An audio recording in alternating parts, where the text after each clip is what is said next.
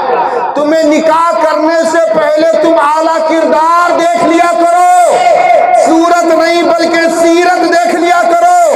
اگر اچھی سیرت والی لڑکی تمہارے گھر میں آئے گی تو اپنے اعلیٰ کردار کے بنیاد پر تمہارے گھر کو جنت کی طرح بنا کر کے رکھے گی۔ تو حضور نے ہمیں یہ پیغام دیا کہ نکاح کردار کے بنیاد پر، اور یہ صرف لڑکوں کے لیے نہیں کہہ رہا ہوں کہ آپ کردار کے بنیاد پر، گارجین لوگ بھی کردار ہی کی بنیاد پر اپنی بہو تلاش کیجئے۔ ہاں وہاں والی وہ لوگ بڑھیا کٹم تو ہے، لیکن ای والا 2 لاکھ زیادہ دے رہا ہے، اس لیے ادھرے کریں گے اب بھی۔ اچھے لوگ ہیں وہ لوگ، اس میں کوئی دقت نہیں ہے، لیکن پیسہ تھوڑا سا کم دے رہا ہے۔ دیکھا تاکہ میں جائے گا تو جا کر کے ناشتہ کرتے ہیں گھر ادھر ادھر، وال پوٹی بھی ہو گیا ہے، ٹائلز بھی لگا ہے، مطلب بڑھیا پارٹی ہے۔ یہ سب دیکھتا ہے ہمارا نوجوان، یہ ہمارے گارجین یہ سب دیکھتے ہیں۔ آپ لوگ بھی دیکھیے نا جو اچھے، اور لیں گے کتنا، بلیٹ سے نیچے تو دام نہیں، اور 5 لاکھ کی ڈیمانڈ ہے، اور آ کر کے پھر 2 مہینہ کے بعد نکاح تو ہو گیا۔ اچھا دیکھیے نا، عجب بات ہے، 5 لاکھ آپ نے لیا۔ اب بتائیے، نکاح میں بھی ہمارے سامنے کرپشن ہوتا ہے، نکاح پڑھتے ہوئے کرپشن ہوتا ہے، گھوٹالا ہوتا ہے، فراڈ ہوتا ہے۔ ایک متوسط معتدل خرچے کے ساتھ ایک گھر کو چلانے کے لیے منتھلی کتنا پیسہ چاہیے موٹا موٹی؟ آپ بتائیے، 1 مہینہ چلانے کے لیے کتنا پیسہ چاہیے موٹا موٹی؟ جنرلی 20,000، چلیے 20,000، 20,000 روپیہ ایک گھر کو چلانے کے لیے، ٹھیک ہے؟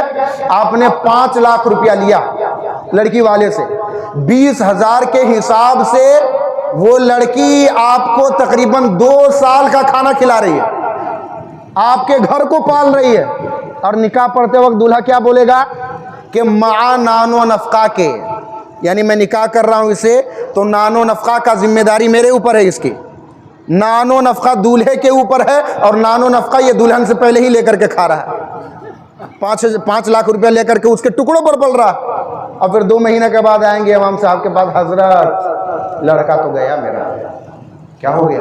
انتقال ہو گیا کیا؟ نہیں، میرے ہاتھ سے چلا گیا۔ کیسے چلا گیا بھائی؟ کہا دیکھیے نا، بہو لائے تو تھے بہت ارمان سے، لیکن پتہ نہیں وہ جادوگرنی آئی ہے میرے گھر میں، میرے لڑکا کو اپنے بس میں کر لی ہے، لڑکا کو بس میں کر لی ہے۔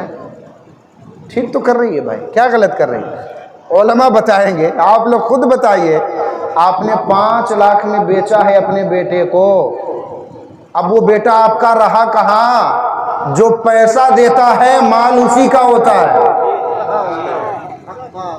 اب بیٹا آپ کا ہے نہیں تو آپ اس پر حکومت کا اور آپ اس پر حق کا انتظار کیا کر رہے ہیں؟ اب اس نے پیسہ بھرا ہے، آپ سے خریدا ہے، آپ نے گائے بیل کی طرح اسے بیچا ہے، تب جا کر کے آپ کو یہ دن دیکھنے کو مل رہا ہے۔ اگر آپ نے نبی کی سنت کو ادا کرتے ہوئے بغیر پیسہ دیکھے، حسن و جمال دیکھے، آپ نے کردار کو دیکھ کر، نیک لوگوں کو دیکھ کر، یعنی آدمی غریب آدمی کے گھر میں شادی نہیں کرتا، اپنی بیٹی کا بھی نکاح کرے گا۔ ہاں لڑکا ٹھیک ہے، نمازی بھی ہے، سب کچھ اچھا ہے، لیکن تھوڑا سا غریب ہے، گھر بڑھیا نہیں بنایا ہے، کماتا ابھی اتنا زیادہ پیسہ نہیں ہے، اس لیے اس سے شادی نہیں۔ لڑکا ٹھیک ہے، اس میں کمی نہیں ہے، لیکن غریب ہے، اس لیے شادی نہیں کر رہے ہیں۔ اور 2 مہینہ، یہ سچا واقعہ بتا رہا ہوں، ایک اچھا رشتہ اس نے ٹھکرا دیا، اور 2 مہینہ کے بعد پتا چلا کہ ایک گنجیڑی سے وہ اپنی شادی کر رہا ہے۔ ہاں 2 مہینہ کے بعد گنجیڑی داماد ڈھونڈ رہا ہے۔ مجھے پتا چلا، میں نے کہا یہ کیا کر رہے ہو بھائی؟ کہا حضرت تھوڑا سا پیتا تو ہے، لیکن اللہ تعالیٰ اس کو ہدایت دے دے گا، بعد میں سدھر جائے گا۔ میں نے کہا کم وقت، جو اللہ ہدایت دے دے گا وہ اللہ اس غریب کو مال نہیں دے دیتا اگر تم سے بیٹی دے دیتا تو؟ اللہ کے بھروسے پر تم ہدایت کی امید کرتے ہو، اللہ پر بھروسہ کر کے، ارے نیک داماد کھوجو نا تم، اس کے اخلاق کے بنیاد پر، کردار کے بنیاد پر۔ اگر نیک کھوجا ہے، اچھے گھرانے کا کھوجا ہے، تو پھر وہ داماد بن کر کے نہیں بلکہ تمہارے گھر میں تمہارا بیٹا بن کر کے رکھے۔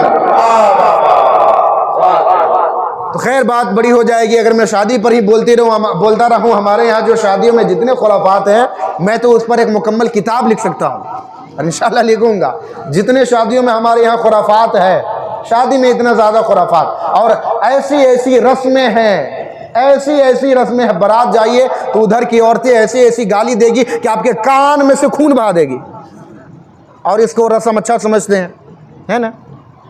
ایسے چمانا ہے تو ایسے کرنا ہے۔ اور ہمارے پوکھری میں ایک بڑھیا رسم ہے، کون سا؟ بھتوان کا، سبحان اللہ، پہلے کہتے تھے بھنجاری کا، بھنجاری نا، اور آیا ہے آدمی وہ ادھر کھڑا ہے، اب تو الحمدللہ پہلے سے حالات ٹھیک ہو گئے ہیں، ورنہ پہلے کوئی گھران میں سٹ کے کھا رہا ہے، پتل لے کر کے کوئی ڈوڑی پر بیٹھ کے کھا رہا ہے، یہ سب ہوتا تھا۔ اس وقت کہا جاتا تھا پوکھری کا بھتوان حشر کا میدان، یعنی آپ بلاتے رہیے شرما والے کو تو لوٹ کے نہیں آئے گا، گوشت والا ایک بار گزر گیا تو گزر گیا۔ تو اس طرح ہوا کرتا تھا۔ اور کب بارات جانا ہے؟ کل، آج کھلائیں گے بھتوان۔ اچھا بارات کے بعد آپ کیا کریں گے؟